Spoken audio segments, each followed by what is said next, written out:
So let's move on to one of the major issues that we need to uh, give out to you today on the program. The Nigerian Stock Exchange, in partnership with the London Stock Exchange, looks to strengthen capital markets framework to retain offshore investment for longer period in Nigeria. Now, this partnership has been sustained since 2014, bringing the conference to the fifth edition, this time in 2018. And this discourse dominated the fifth edition of the conference of both exchanges, which held this week in Lagos. Present at the session was the Minister of Power, Works and Housing, Mr. Babatunde Fashola, who represented the interest of the fiscal authorities. The discussions centered around raising capital for Nigeria's infrastructure as well, and it was moderated by media consultant Mark Ido. Let's listen.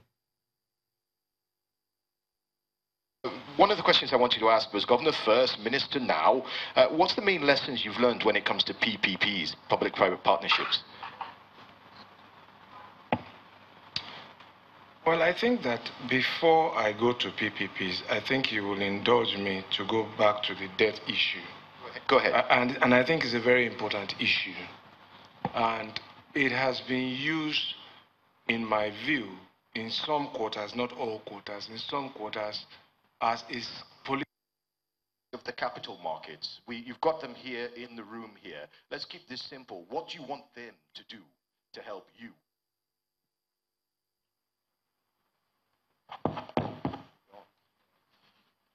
Well, I like the way you put it, but I think it's rather not to help me, it's to help us. Okay. Us. And I think the bottom line really is first to understand the shared responsibility that we have in our nation. The government as the facilitator and the enabler for private sector to do exactly what it exists to do, which is to drive growth, to drive development, to drive employment, and so on and so forth. And what we expect to see is more involvement in the enduring investments that the nation needs in terms of infrastructure, rail, housing, airports, seaports, and so on and so forth. I think the time has come when we should understand that roads really belong to everybody, not to government. Airports belong to everybody, so there's an opportunity to own an airport in every economy. If the understanding is right, we can structure the investment that goes to buy, to build, or to create it. I think that's about the best way that I would like to put it. Ability to maintain a platform that supports just and equitable principles of trading and is fair to everybody, then they would come in knowing fully well that you have integrity in the marketplace. So I think that is the first thing. And then the second thing is driving policies that make it easier for people to access our markets in such a way that they can derive value and extract that value in a seamless way.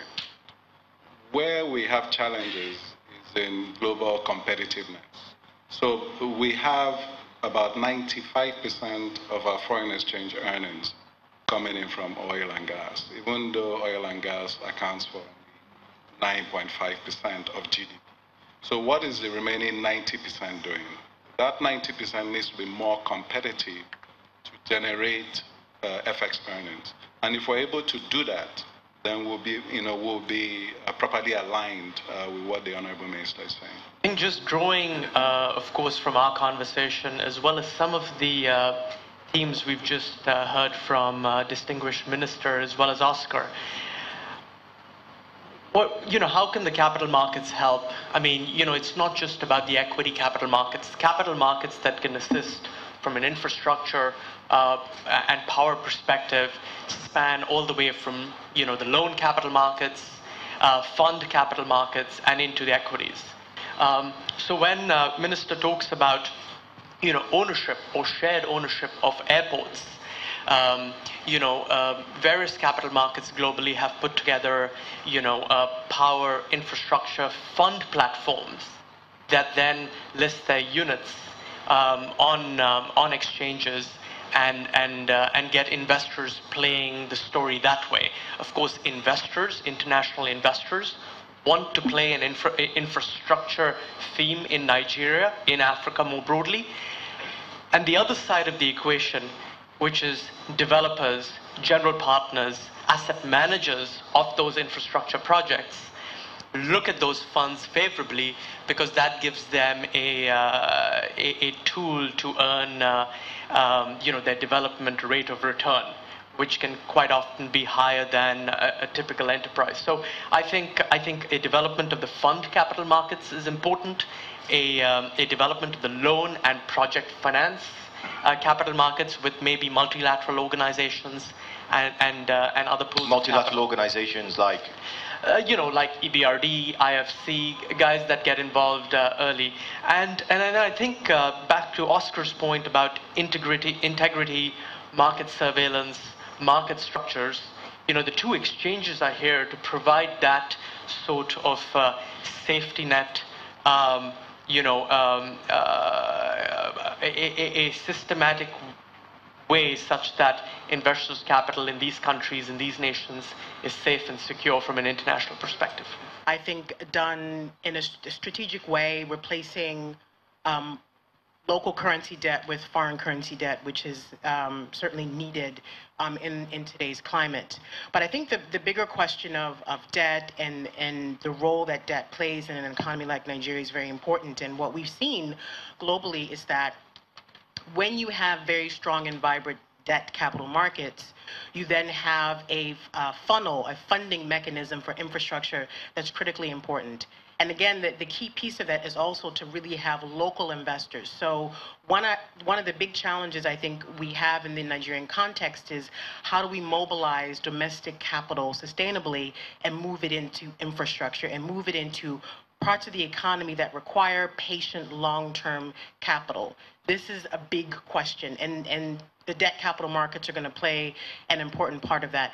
I would like to say that in the next 5 years, I think the innovation that we've seen in Nigeria today will start to bear fruit, and we'll start to see a lot more innovation in the debt capital markets that will drive local capital, also attract international capital. Highlights from the NSE, LSE Capital Markets Conference there. But we'll go for a short break now, and we'll be back in a moment.